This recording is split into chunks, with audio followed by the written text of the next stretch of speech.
Capricorne, bonjour à toutes et bonjour à tous. J'espère que vous allez très bien et je suis très heureuse de vous retrouver pour cette vidéo. Nous sommes ensemble pour parler de vos énergies, donc pour le mois d'octobre 2024. Bien sûr, prenez du recul, hein. Vous savez que quand je dis que ce sont vos énergies, évidemment, c'est à condition que ça ait du sens pour vous et puis que vous puissiez vous reconnaître dans ce tirage. Donc, merci toujours de prendre ce recul. Merci aussi et surtout pour votre présence et puis pour votre bienveillance. Allez, on va commencer. On va parler tout d'abord des arcanes majeurs du tirage d'aujourd'hui. Vous en avez pas mal quand même, hein. Le pendu. Alors, le pendu, c'est la carte qui est venue lors du tirage semestriel. Elle est donc très importante parce qu'elle est le lien aussi par rapport à toutes les autres, hein, et c'est aussi une sorte d'écho ou de réponse par rapport aux autres, on va en parler. La première ligne, ce sont que des arcanes majeurs, le magicien et les amoureux dans l'état d'esprit. Vous avez la tempérance ici en plein cœur de votre tirage dans la position de ce qui peut venir vous aider sur ce mois d'octobre, et à la fin du mois, la mort qui peut représenter peut-être l'énergie vers laquelle vous allez.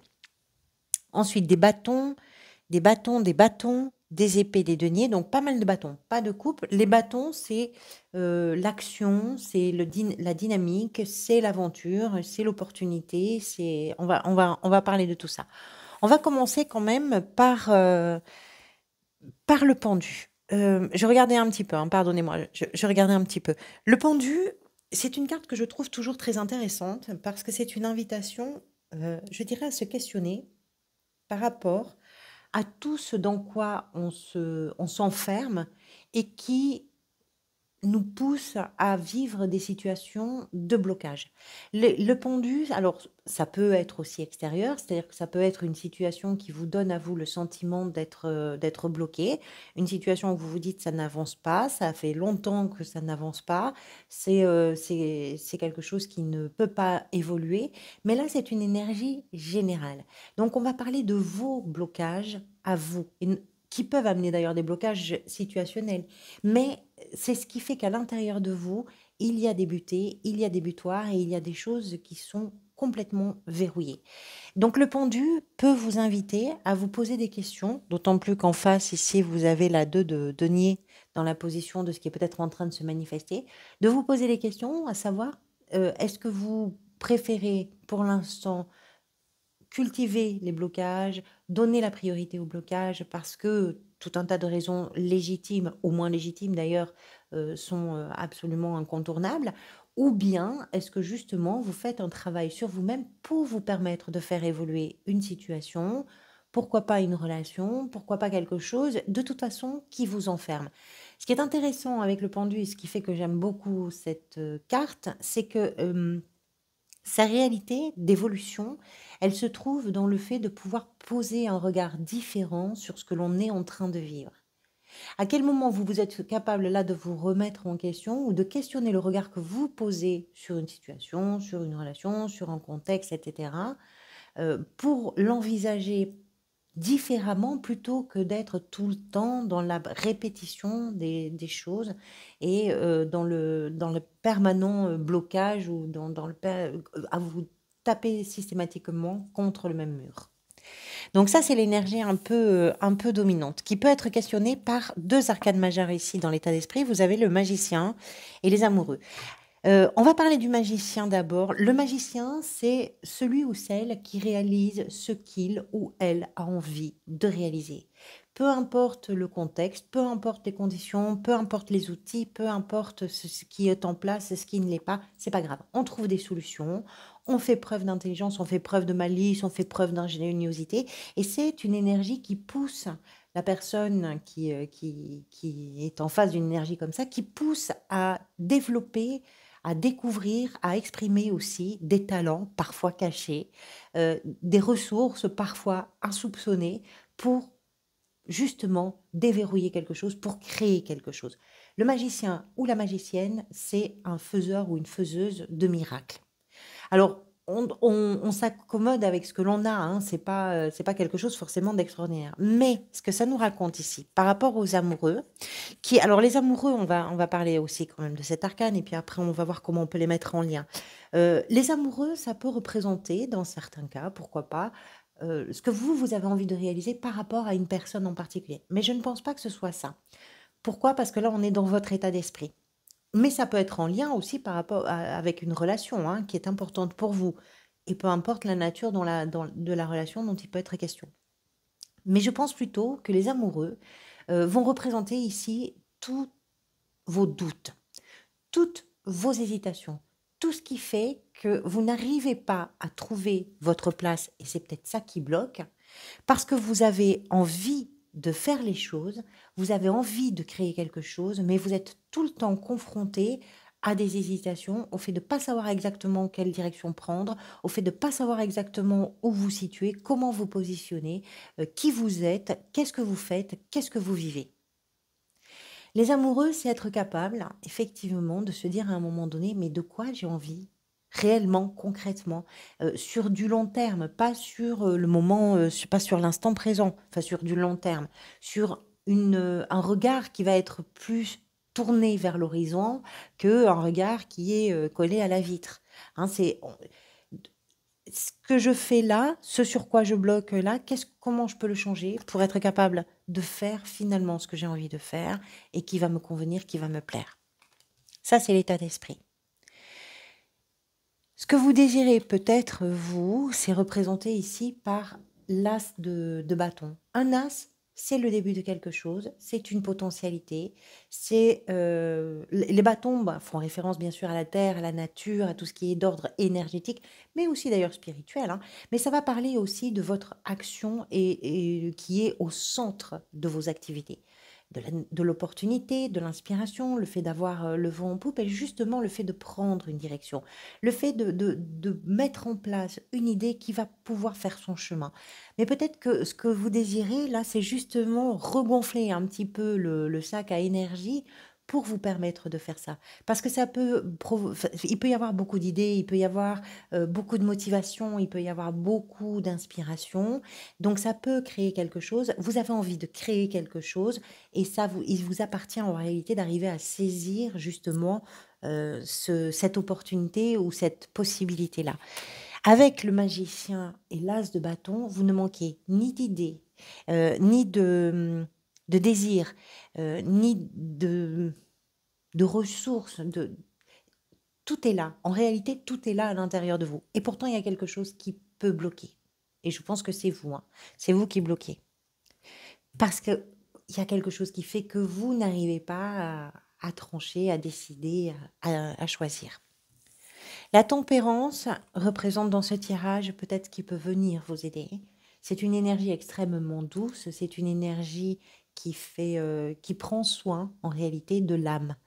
Et là, ce qui va peut-être venir vous aider, c'est d'arriver à mettre un peu de douceur dans le regard que vous portez sur vous, à mettre un peu de douceur dans votre vie, à mettre un peu de douceur dans ce que vous vivez, dans ce que vous échangez, pour vous permettre justement de pouvoir, au lieu d'être sur des montagnes russes par rapport à je sais pas quoi, de pouvoir apaiser l'écoulement, l'enchaînement, les situations, le développement, etc., les progrès, les évolutions des situations, des relations, etc. C'est vraiment ça qui va vous aider. C'est d'être capable d'être conciliant ou conciliante déjà avec vous-même, de prendre soin de vos blessures, de soigner vos blessures. La tempérance, c'est ça, c'est être capable de poser le calme sur le feu, de, de, de prendre en considération les choses suffisamment, avec suffisamment peut-être de recul et surtout euh, d'empathie, d'amour pour que ça se pose un petit peu et que ça puisse être beaucoup plus serein et fluide. Ça, c'est ce qui peut venir vous aider. Votre défi est représenté par le cavalier de bâton. Euh, le cavalier de bâton, c'est déjà beaucoup d'énergie, beaucoup d'impulsivité. C'est un cavalier qui est dans l'action. C'est une action qui est en train de se dérouler, une action dans laquelle vous êtes vraiment partie prenante. Ça ne se déroule pas sans vous. C'est une personnalité qui est forte, le cavalier de bâton, parce que c'est quelqu'un qui est capable de mettre l'ambiance, c'est quelqu'un qui se disperse un petit peu, mais qui a envie d'aventure, qui a envie de découvrir, qui répond aux sollicitations, aux invitations, qui crée des événements, voilà. C'est c'est quelqu'un qui arrive, quand il arrive ou quand elle arrive, c'est tada, je suis là. Vous l'avez en défi, ça. Vous l'avez en défi peut-être parce que pour l'instant, vous n'êtes justement pas capable d'être aussi productive ou productif. Peut-être que vous prenez du retard. Peut-être que pour l'instant, ce que vous éprouvez le plus, ce sont des frustrations. Et du coup, ça enferme peut-être toute l'énergie qui est représentée ici et ça vous empêche d'avancer. C'est peut-être ça qui bloque. C'est peut-être parce que cette énergie-là, si le cavalier est là, ça veut dire que vous l'avez en vous. Et puis avec le magicien l'as de bâton, on comprend qu'il y a quand même un feu qui brûle à l'intérieur de vous, un feu vivant, un feu d'enthousiasme, de désir, etc. Hein. Donc il y a quelque chose qui fait que comme vous bloquez, vous vous enfermez, vous mettez le couvercle sur la pression et du coup, ça éteint ce feu, ça éteint tout ça. Donc les choses stagnent, les choses ralentissent et les choses sont frustrantes, il y a pas d'épanouissement. Donc peut-être que pour vous, le défi, c'est justement de travailler sur tout ce qui va vous permettre de libérer cette cocotte minute que vous avez à l'intérieur de vous et qui ne demande que ça, qui ne demande qu'à s'exprimer. Je pense qu'il y a un travail sur vous qui peut être, assez important. Dans la sphère professionnelle, gestion du quotidien, vous avez la 5 de bâton. Les 5 sont des cartes qui nous parlent d'instabilité, d'efforts à faire pour arriver à trouver des réponses ou des solutions à des situations. La 5 de bâton, c'est une situation de j'ai envie de dire, c'est le bordel. C'est le bordel parce qu'il y a beaucoup de monde qui veut parler, parce qu'il y a beaucoup de choses à faire, parce qu'il y a beaucoup d'idées en même temps, qu'on n'arrive pas à faire le point, parce qu'il y a beaucoup de discussions inutiles, parce qu'il faut arriver à se faire entendre, à se faire comprendre dans un brouhaha généralisé, parce que pour se faire entendre, eh bien, il va falloir trouver la bonne manière de présenter son idée, son argument ou je ne sais pas quoi. Donc, il y a quelque chose qui fait que c'est instable, c'est pas confortable, c'est pas productif, c'est pas satisfaisant, c'est pas créatif non plus, parce que l'important, quand on est en présence d'une 5 de bâton, ce qui arrive en première intention, c'est la concurrence, le bruit, la discussion, etc. Alors, quelle que soit votre situation, que vous soyez dans une activité à la recherche d'un emploi ou que vous soyez simplement sur la gestion du quotidien, ce que cette carte nous permet de comprendre, c'est qu'il y a quelque chose qui fait que c'est le bordel en réalité. Donc, il y a peut-être de ce côté-là, dans cette sphère-là, des choses à poser un petit peu, du recul à prendre, du calme à apporter. Encore une fois, avec tempérance, peut-être aussi que c'est ça qui va venir vous aider à pouvoir clarifier des choses, à pouvoir apaiser certaines choses dans le domaine professionnel et activité. Mais il y a cette notion effectivement de bazar, on va dire. Dans la sphère sentimentale, émotionnelle et relationnelle, la 10 d'épée,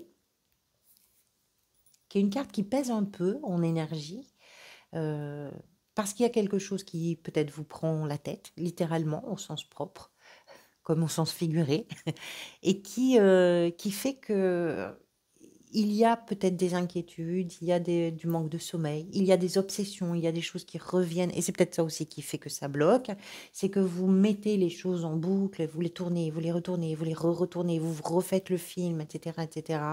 Mais ça vous épuise psychologiquement, ça vous épuise peut-être physiquement. Alors ça peut être en lien avec une relation en particulier pour vous, et encore une fois, quelle que soit la nature de la relation, amoureuse, amicale ou familiale. Ça peut être en lien, d'une façon générale, dans ce que vous vivez dans vos relations, quelque chose qui n'est pas satisfaisant, qui est fatigant pour vous, qui est éprouvant, tant sur le plan psychologique que sur le plan physique.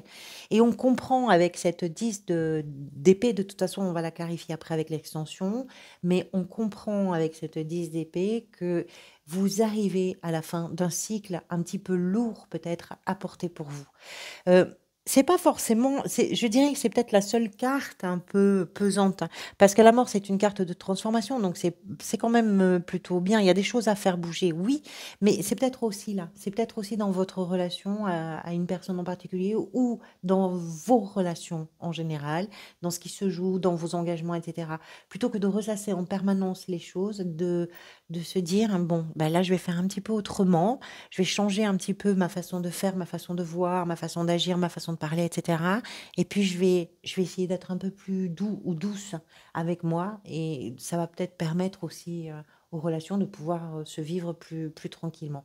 Mais vous êtes au bout hein, d'une situation qui pèse un peu peut-être dans votre cœur et dans votre tête. La 2 de denier ici nous parle de ce qui est peut-être en train de se manifester. Alors avec le pendu, c'est très intéressant parce que justement, et avec les amoureux ici, la 2 de denier représente un personnage vraiment dans un équilibre extrêmement instable, préoccupant même, parce que le personnage est en train de manipuler deux objets et rien ne doit tomber. Donc on tient les choses à bout de bras, même si c'est chaotique à côté, même si c'est fragile, même si c'est on tient, parce qu'on est persuadé qu'aucun de ces deux objets, de ces deux options, de ces deux, en tout cas de ces deux situations ne doit tomber. C'est pas possible, on peut pas laisser tomber quelque chose. La réalité de ça, c'est que si vous changez votre perspective, si plutôt que de vous dire il faut pas que ça tombe, vous vous dites est-ce que je peux m'organiser différemment? Est-ce qu'au lieu d'avoir tout le temps, d'être tout le temps comme ça, en train de suffoquer parce qu'il faut tenir, il faut tenir, il faut tenir entre toutes ces choses-là, est-ce que je peux définir déjà, c'est la question aussi de l'amoureux, pour vous, qu'est-ce que vous pouvez définir pour vous ce qui est important de ce qui l'est peut-être moins? Ça ne veut pas dire pas important, ça veut juste dire un peu moins important ou un peu moins prioritaire, pour vous permettre de pouvoir appréhender les situations différemment. C'est vous questionner sur qu'est-ce qui vous tiraille. C'est vous questionner sur à partir du moment où vous êtes tiraillé dans une pensée, dans une situation, qu'est-ce que vous faites de ce tiraillement? Est-ce que juste vous le vivez mal, vous le subissez? Ou bien, en octobre, vous prenez le temps de questionner votre façon d'agir par rapport à ça et de pouvoir faire évoluer différemment. Bon, je la ramasserai après. Non, je vais la ramasser maintenant. Et à la fin du mois, l'énergie vers laquelle vous allez, c'est l'énergie qui est représentée par la mort, c'est-à-dire la renaissance, c'est-à-dire la métamorphose, c'est-à-dire la régénération. C'est la mort, c'est ça. C'est effectivement, il peut y avoir une situation qui est arrivée à son terme. On le voit ici, hein, peut-être dans une relation. D'ailleurs, c'est possible. Euh, il y a quelque chose, il y a une période en tout cas qui peut être en train de s'achever pour vous. Vous êtes sur la finalisation, sur la fin d'une période. C'est possible. Qu'est-ce qu'on fait de tout ça? Qu'est-ce qui va permettre de débloquer certaines choses? Eh bien, c'est de se dire que tout ce qu'on a appris, tout ce qu'on a vécu, on va en faire quelque chose de nouveau. Alors, ça demande effectivement de faire le deuil de la période, de la situation, de la relation, d'un lieu de vie, peu importe de quoi. Ça demande de faire le deuil, d'accepter que ça n'existe plus ou que ça ne soit plus. Ça ne veut pas dire qu'on l'oublie, ça veut dire que cette période-là, elle est terminée. Donc maintenant, on peut créer quelque chose de nouveau, mais pas sans rien. On peut créer quelque chose de nouveau à partir de tout ce que l'on vient de vivre, à partir de tout ce que l'on vient d'expérimenter. Au mois de novembre, à la place du pendu, vous avez la lune, ce qui veut dire qu'il y a encore un petit peu sans doute de flou parce que sur le plan émotionnel et sur le plan de la sensibilité, ça met des choses. Mais la lune, encore une fois, de la même façon que le magicien, de la même façon que l'as de bâton, nous explique que vous avez une ressource à l'intérieur de vous pour créer quelque chose qui est vraiment importante et qui est sans doute porteuse. Et après, ça se clarifie au mois de décembre. Allez, je vais tirer les cartes de l'extension. Donc l'extension, ben, pour tous celles et toutes celles, pardonnez-moi, et ceux qui le peuvent, hein, bien sûr, et qui le souhaitent parce que cette lecture a du sens pour vous. C'est un complément d'information et ça vous permet effectivement de pouvoir clarifier certaines cartes. Si vous souhaitez y accéder, vous avez le bouton rejoindre sur la page d'accueil de la chaîne ou bien la 9 de coupe. Superbe. Ou bien, je vous mets dans le descriptif de la vidéo, je vous mets le lien pour pouvoir y accéder. C'est un abonnement qui vous coûte 3 € par mois. C'est un soutien supplémentaire pour mon travail, donc merci beaucoup. 3 € par mois. C'est un abonnement que vous pouvez stopper à n'importe quel moment. Il n'est pas engageant. Le valet de denier avec l'as de bâton. Donc, si vous ne le stoppez pas, bien, il sera reconduit automatiquement. À partir du moment où vous le validez, il sera reconduit automatiquement à la même date le mois d'après. Mais vous pouvez le stopper vraiment quand vous le désirez. Ça vous donne accès à l'extension pour votre signe, mais aussi aux extensions de tous les autres signes. La 10 de coupe, c'est incroyable. Alors, vous arrivez vraiment à la fin de toute une période hein, qui, sur le plan émotionnel aussi, est chargée. Mais ça va vous permettre aussi d'aller vers des choses qui vous correspondent, qui vous alignent avec vous-même, je pense. Si vous ne venez pas, vous pouvez aussi m'apporter sur l'extension, vous pouvez aussi m'apporter votre soutien en mettant des pouces, en mettant des commentaires. J'ai toujours plaisir à les lire d'ailleurs.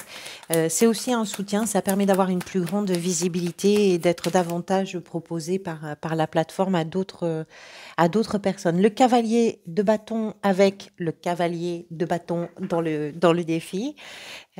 J'ai eu ça avec le signe juste avant vous. Je crois que c'était avec les... Non, c'était peut-être avec les taureaux. Où le défi, j'ai sorti... Enfin, c'est la même carte 2 fois qui est sortie. Avec la 5 ici de bâton, vous avez la 4 de coupe et la 3 de coupe. On va garder les deux. Avec la 10 d'épée dans la sphère sentimentale, émotionnelle et relationnelle. Le valet de coupe. Avec la 2 de denier dans la position de ce qui est peut-être en train de se manifester pour vous. J'en ai 2. Ah, c'est embêtant ça. La 6 d'épée et l'empereur. Ça fait beaucoup, toujours 2.